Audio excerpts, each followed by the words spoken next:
দেশকে বাংলাদেশের প্রকৃত যেই চাওয়া পাওয়া সেটি বাস্তবায়ন করতে পারবে বলে আমি মনে করি।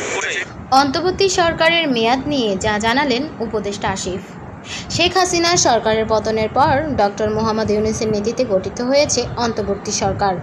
এই সরকারের মেয়াদ এখনও ঠিক হয়নি বললেই জানিয়েছেন যুব ও ক্রীড়া উপদেষ্টা আসিফ মাহমুদ সজীব ভুঁইয়া।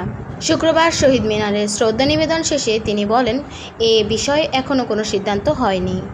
আমাদের যেহেতু গণ অভ্যুত্থানের ভিত্তিতে গঠিত একটি সরকার এবং অনেকগুলো সংস্কারের কথা আমরা বলেছি, সেগুলো আমাদের সংস্কার করতে হবে।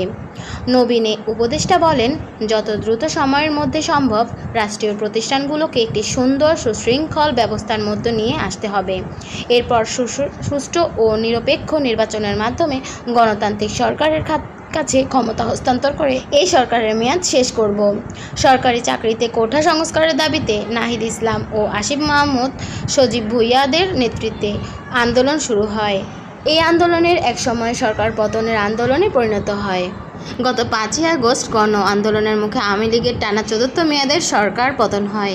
এর 4 দিনের মাথা গঠিত হয় অন্তর্বর্তী সরকার। এই সরকারে আছেন নাহিদ ইসলাম ও আসিফ মাহমুদ। বৃহস্পতিবার প্রধান উপদেষ্টা ডক্টর ইউনূস সহ 14 উপদেষ্টা শপথ নেন। আসিফ মাহমুদ বলেন, প্রাথমিকভাবে দেশের আইনশৃঙ্খলা আনা এবং আন্দোলনের দাবিগুলো বাস্তবায়ন করা অন্তর্বর্তী সরকারের মূল উদ্দেশ্য থাকবে। সেক্ষেত্রে প্রায়োরিটি ভিত্তিতে গত আন্দোলনে যারা হত্যার সঙ্গে জড়িত তাদের বিচার এবং শাস্তি নিশ্চিত করাটাই আমাদের প্রথম দায়িত্ব থাকবে এবং পাশাপাশি আমাদের আহত অনেকেই হাসপাতালের বেডে কাতরাচ্ছেন, তাদের চিকিৎসা নিশ্চিত করব। শহীদদের মর্যাদা রাষ্ট্রীয়ভাবে দেওয়ার জন্য আমরা পদক্ষেপ নেব। তিনি আরও বলেন, আমরা যেসব দাবি নিয়ে এই আন্দোলন করেছিলাম সেগুলো পূর্ণাঙ্গভাবে বাস্তবায়ন করতে সক্ষম হব আশা করি।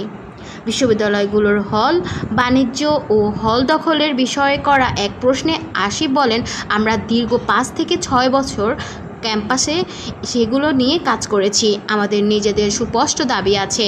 এখন যেহেতু আমরা সরকারে, সেগুলো সর্বোচ্চ দ্রুত সময়ের মধ্যে বাস্তবায়নের জন্য পদক্ষেপ নেব।